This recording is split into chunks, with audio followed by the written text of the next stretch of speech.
Told you what? It ain't live yet, is it, Buck? It's going live. Hold on a second.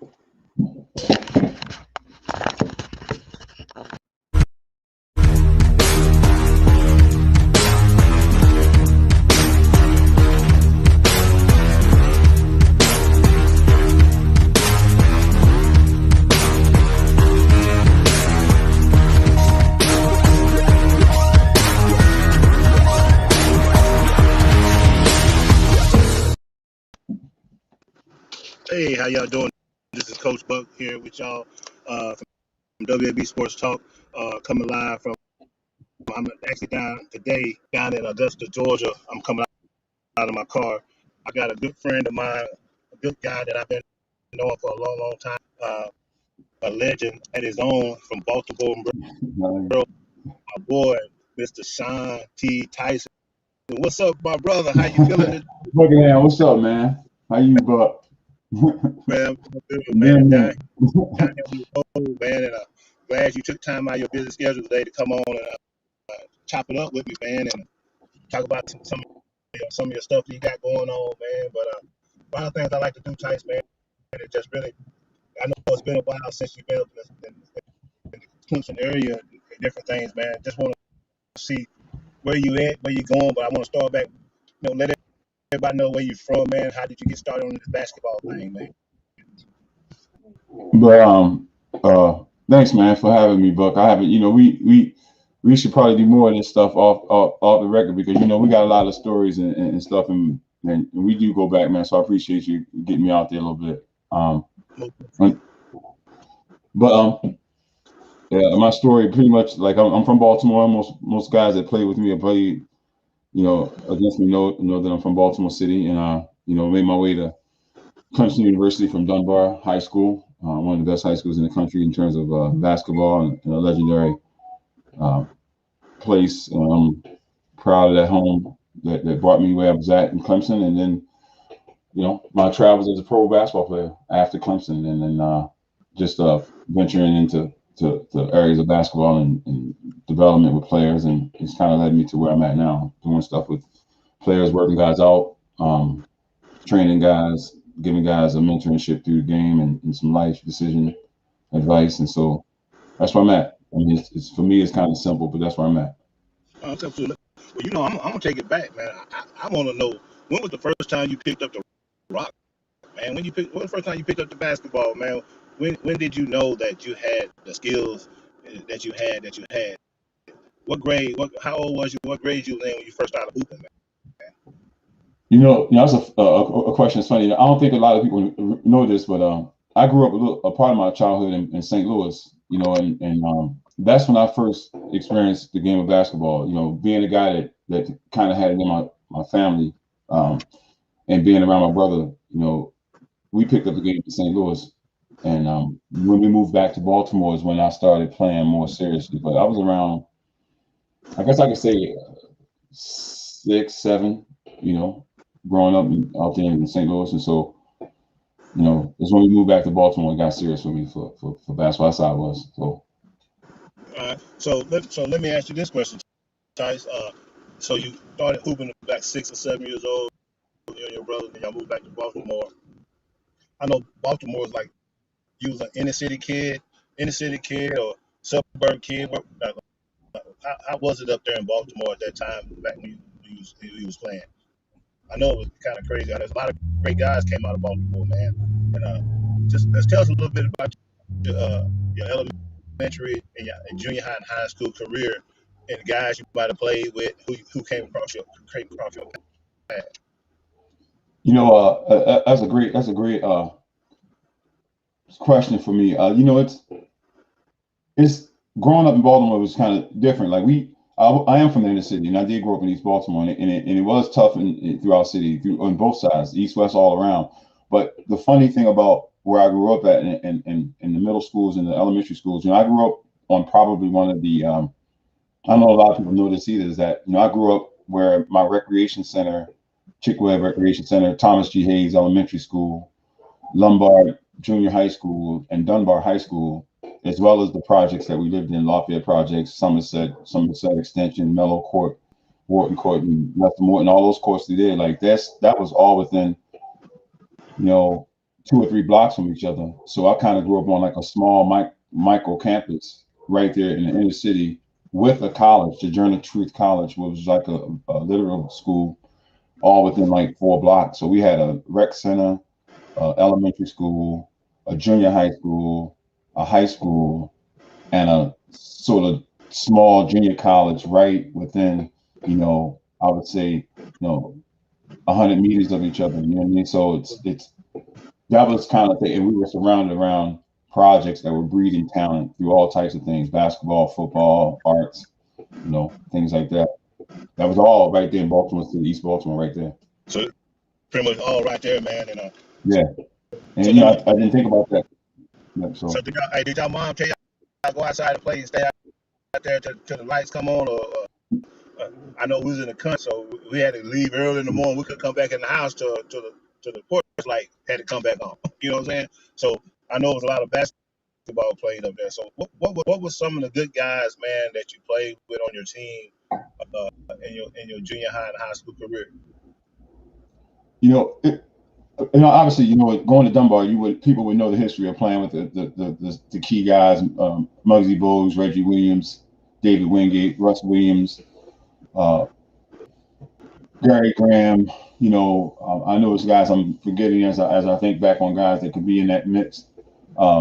Michael Brown, the James boys, everybody that played at Dunbar, Darrell Woods. It's too many guys I can name off on the list that would have played, but I would have been the competition, the guys that were on the other side of town, the guys like Dwayne Farrell, guys like Lonnie Carr, guys like Melvin Martee, Kevin McDuffie, ton of guys, Thomas Jordan. I can name a kind of guys that went to Lake Clifton, or guys in West Baltimore that went to, the Boyd brothers from Albrook High, Kevin McDaniels, whose son has played at Clemson. A lot of guys that played in Baltimore that, and that's just in the city. So if you go out to the county where like Quentin Burton and Barry Young and all the guys like that, Rodney Monroe, you get a lot of guys, and it just was blessed to have that many guys in a fish tank for guys to develop. And I've known those guys since we were kids, like since y'all was AAU games, huh? Say it again. I'm sorry. I said y'all must have some great AAU games, and not just regular season, boy. You named off a lot of cats that's in the neighborhood. Yeah. That's what I mean. That's why I think like that's the unique thing about Baltimore. And I can tell you without disrespect of anyone that I would have not mentioned and would have not ranked. I'm just, as we're talking, we're saying this is people I'm rattling off the top, but there's several more guys that I can go on a list of guys. From Cardinal Gibbons, Rodney Walker, who went to Maryland, Bernard Royster that went to Old Dominion, Kennell Jones that went to Old Dominion, went to high school with me, junior high school with me. These are guys that I can just, Mike Mans, there's guys, there's a ton of guys from Baltimore City that would have gone and we would have played against through a network of guys that just have always been around. So. Okay. So let's go here, Chase. Like, so you now in high school, you're at Dunbar High School. Let's talk about a little bit about your high school coach. What type of relationship would you have with your high school coach? Give us a little background on him, and give us a little bit about some of your games, and how was it playing in that high school atmosphere with the gym packed? Just give us. Some people just don't know. You know what I'm saying? Because they live. Got a lot of people out here who just want to understand how that city basketball is compared to the country life. And that's another good question to ask me, because a lot of people go through and read the history and see the history, but to be a part of it and understand how it all comes through is really amazing, right? For real, as I get older and know what I'd come out of, right? For us in Baltimore, we'd always try to gain our reputation for being against the bigger cities, New York, Philadelphia, DC. Reputation-wise, we was always fighting for reputation. But once we got to a comfortable level where guys could play, we started seeing that coaches like Coach W.A.B, my high school coach, he was venturing out to camps and clinics and learning new methods and teaching tactics. But he was also a professional football player. He played in the NFL. And so his organizational skills were, immaculate in terms of how we were organized. That's another thing that people don't understand too, is that he was a football guy, right? So he would always tell us that, you know, organizing for football was a lot harder than organizing for basketball. So that was his base. But always having guys wanting to prove themselves in a Baltimore way and having that technical side added to that talent, it was inevitable, right? And so when we started making national, you know, right around the times, you know, Skip, they say that history goes back is the Mather game against Dunbar when Skip Wise killed the Mather. You know, he a Right. Baltimore guy, East Baltimore guy. He went to Clemson, by the way. You know, he a Clemson dude. He the first rookie of the year in the ACC. You know, freshman, right? So he went there, but we go play teams around different places, and we bump, and we get that bump on them, and you know, it's you get to see all the games and all the players. Like one of the games I can think of off the top, you know, we played Dobbins Tech in Philadelphia. We would go around and play the best teams that was undefeated in their city and bump them. And that would get instant respect. And we wasn't in a major market, so we would never get that national notoriety. But, you know, we'd go to Philly and play the late Hank Gathers and Bo Kimball and Derek Right. Gathers Right. and the guys, Larry Stewart and guys from Philly in a game in Philadelphia, down 16 and come back and win by 2. My guy Kirk Lee, our point guard, played with us at Dunbar. Him and Booby James, who went to UNLV, and Kirk, who went to Western Kentucky, then to Towson State. You know, that's what I mean. Like we had Terry Doge and Perry Doge on that team too at South Carolina. You know, we had Reggie McNeil who signed with MARSH. Like our whole starting five was a Division I team. So, and we had 6 guys on the bench that found out on Division I as well that didn't play. I was one of those guys that didn't play, but we was there at that game. So it was games like that. You know, we go play Flint Hill Prep. They have Dennis Scott, you know, Sam Jefferson, W.A.B, you know, Ronnie Thompson, you know, Ronnie Thompson, the Thompson brothers from Georgetown's late Georgetown coach, uh, his sons at the games we played them. They played for Flint Hill.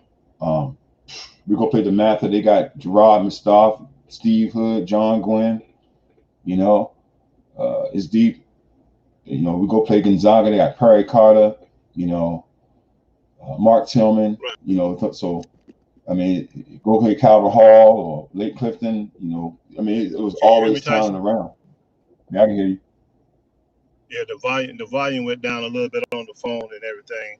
Can you still hear me? Okay, Can you still hear me? I can still hear you. All I can right. still hear Yeah, you. my volume went down a little bit, but yeah, Mm-hmm. a lot of people understand that, man, about the city life, man, and trying to trying not saying get out, man, but you know, you only had a couple of options to do. You know what I'm saying? Who, you know, try to get out, go get you a free education, man. So let me ask you this question, Tyson. Uh, how did that process go from high school? You end up choosing Clemson and ended up in South Carolina. You know, to kind of to touch back on how my life coming out of the city was. It's like I have to be honest here. I have to, and when I came through Baltimore, it was a feeling of protection in terms of the community being able to look after the guys and people who were doing things. So I didn't really have the stressful maybe inner city experience most people have, because in our community, basketball players and people doing positive things were revered, so everybody looked out. So you know, me and and guys that we played with and grew up with didn't have as much of a hardest experience as some other guys would have had. Not saying it ain't tough, but we had a feeling or a cloak of protection that way.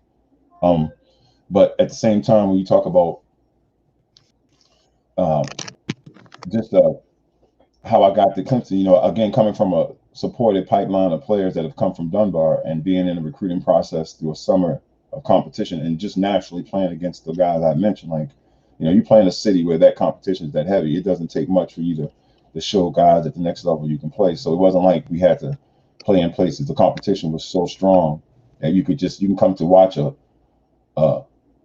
middle school game and find 8 Division I players on the floor. You know what I mean? So, you know, and that's how Baltimore would be in terms of talent wise. And so it wasn't until we started, you know, venturing out and learning those processes that allow it to be a fruition for guys from an academic standpoint, holistic development standpoint, growing up, some of our guys coming out of the city, without having the experience of traveling and being involved in, professional environments, that experience was crucial for us. And Mr. Wade would give us that, Woody Williams out in Lake Clifton, they would give us that, tenant guys, Coach Mullins over at Cardinal Gibbons, the Baker coaches out in Calvert Hall. Like it's a lot of guys that help groom that process to help guys get that look to go. So that's how the process got. Who recruited you from Clemson? What's that? Who recruited you from Clemson? It's funny. Clemson came in late. I had Wake Forest. I really liked Wake Forest. Coach Stack was there. I knew Jerry Wainwright. I had a relationship with him at 5-star basketball camp. A guy I really liked, was into his body, and I liked him.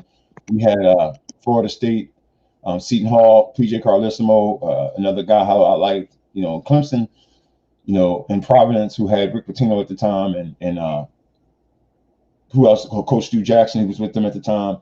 Those are my final guys. Clemson came in late, and Len Gordy, who I think was an assistant at Towson State, was in the Baltimore scene pretty heavy. He knew everybody who could hoop. So he was my first interaction with Coach Gordy. So when he moved to Clemson, I think I might have been one of his first solo recruits from high school to Clemson. So, right. He, like I said, he had a relationship with Mr. Wade, and I mean, I really did dig Clemson. When I came down to Clemson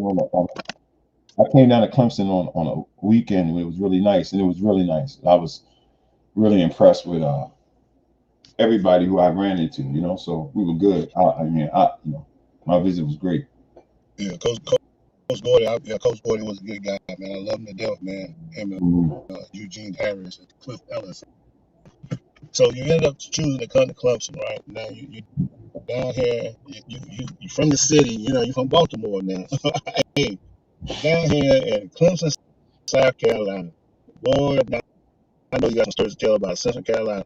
Did you ever get homesick, want to go back home, or how was your freshman year and your sophomore year at Clemson, man, when you first got down here?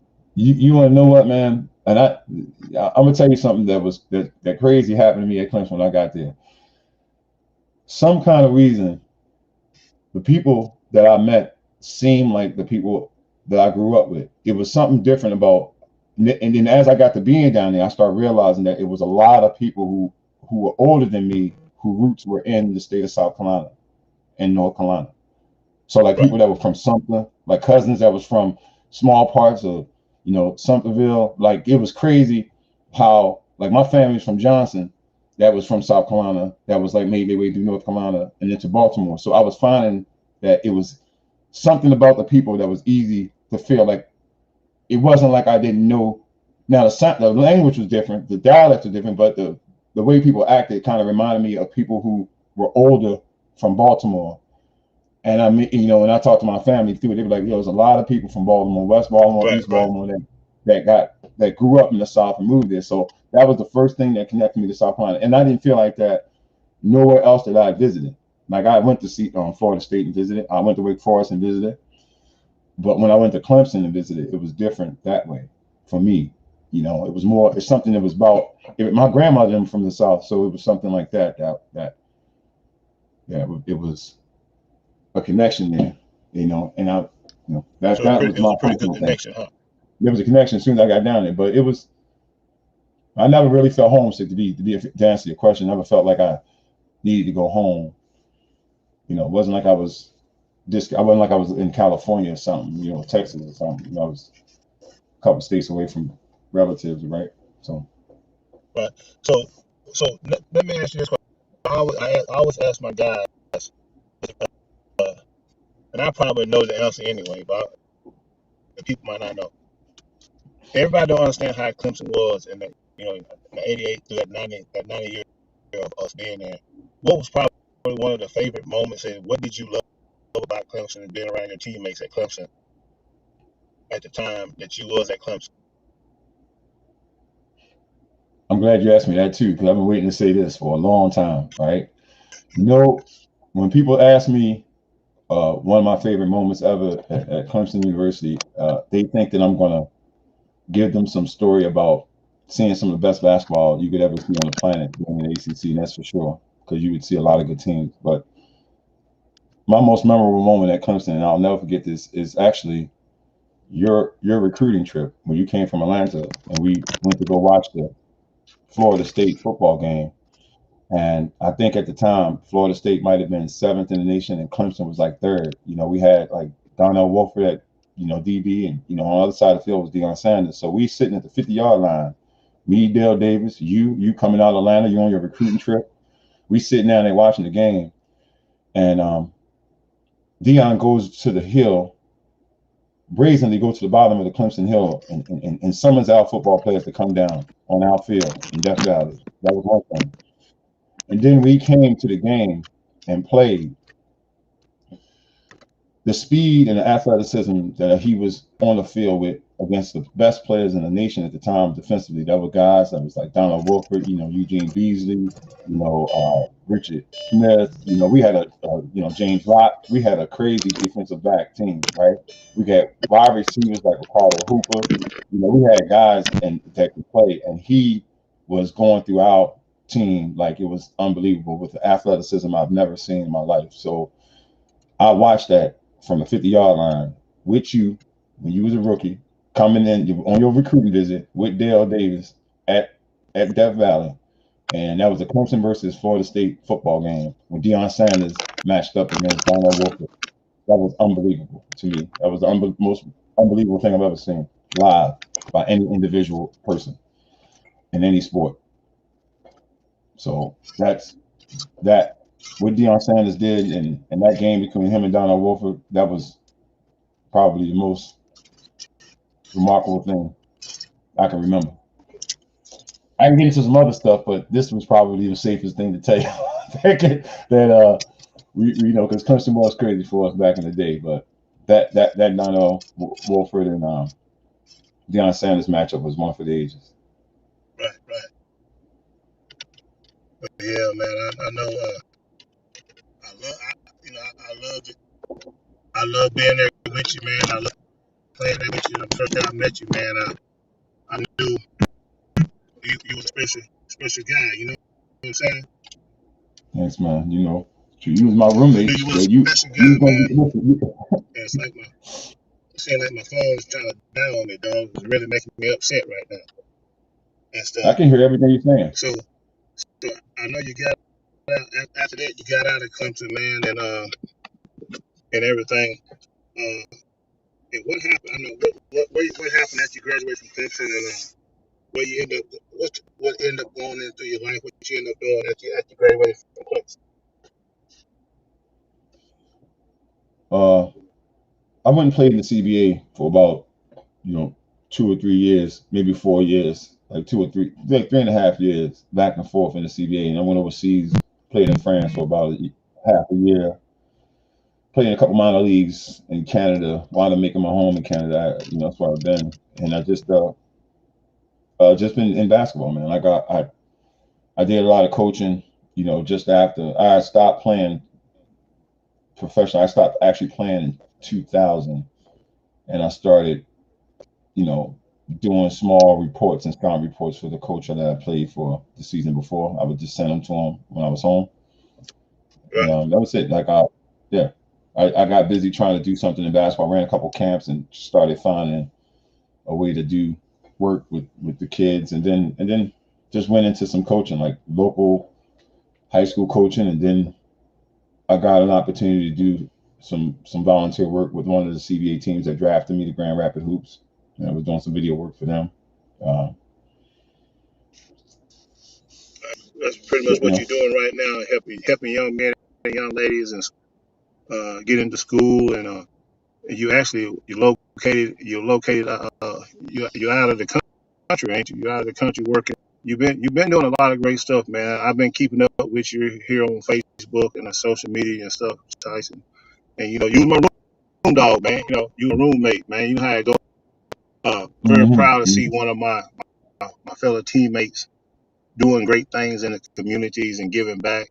using your skills to bless other young men and young ladies and young men make it get a little farther than we did. You know, that's how I look at it, man. And I'm real thankful that you're coming down for the celebrity alumni golf tournament this year. You know, we did it Man, last year. It's I our don't get, second annual. I can't Look go. forward for you coming down for that. Spend some time this summer with us. Meet some of the older guys: Dale, Eldon, Cash, Ricky, Kobe. A lot of the old guys will be there, man. You get a chance to catch up with them and everything. So, That's cool. very, Hey, bro, I very can't pleased golf. about that, brother. You know, I mean, Huh? if you is there any substitute players down there that can sub for me when it's golfing? I can watch and encourage and carry the bag, but I don't want to wreck nobody's golf club and nobody's green or nobody's windows. You know. Hmm? Hey, man, just show up for the good times, man. We got a great weekend planned out for all y'all, man. It's gonna be good seeing you face to face again, man. And just That's what's chopping it up. up, you know. And Okay. I do appreciate you coming on the show, man, and letting us know what's going on in your life, Tights, and everything. And gotta have you back, man. Gotta have you back. You know what I'm saying? And most definitely that. Appreciate you being on W.A.B Sports Talk, man, and giving some knowledge about this game, man, and everything. All right. That's cool, bro. All day long, man. Thank you so much, and peace and love, baby. Give me a shout. I'll be down for the golf, and be just stay in touch. All You right. know. Okay. Same here, Tights. Love you, brother.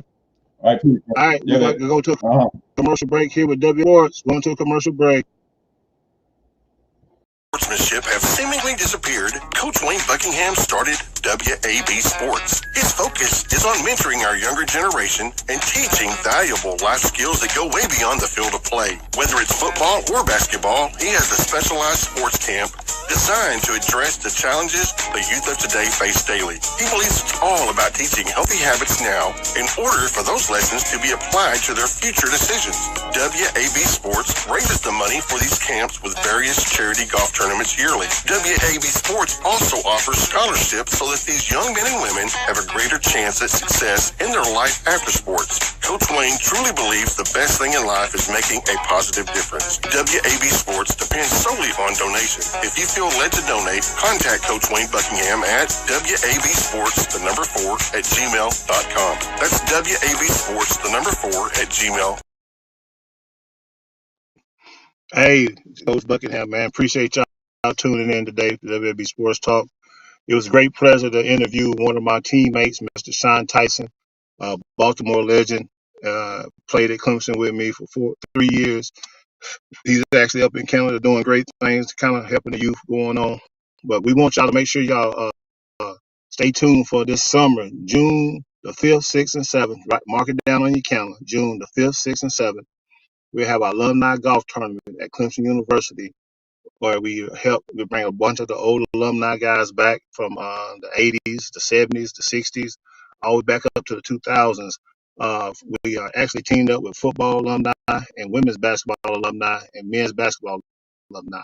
So come on out, man, and I'm a post on here how you can come to the golf tournament, come to the activities. You want to come and play and hang out with us? Most definitely, it's open to the public. Appreciate y'all joining the show today. Have any questions, feel free to give us a call at 331-472-9828. This is Coach Buck, Big Buck, aka Big Buck, signing off. Much love. See you for life. Go Clemson Tigers.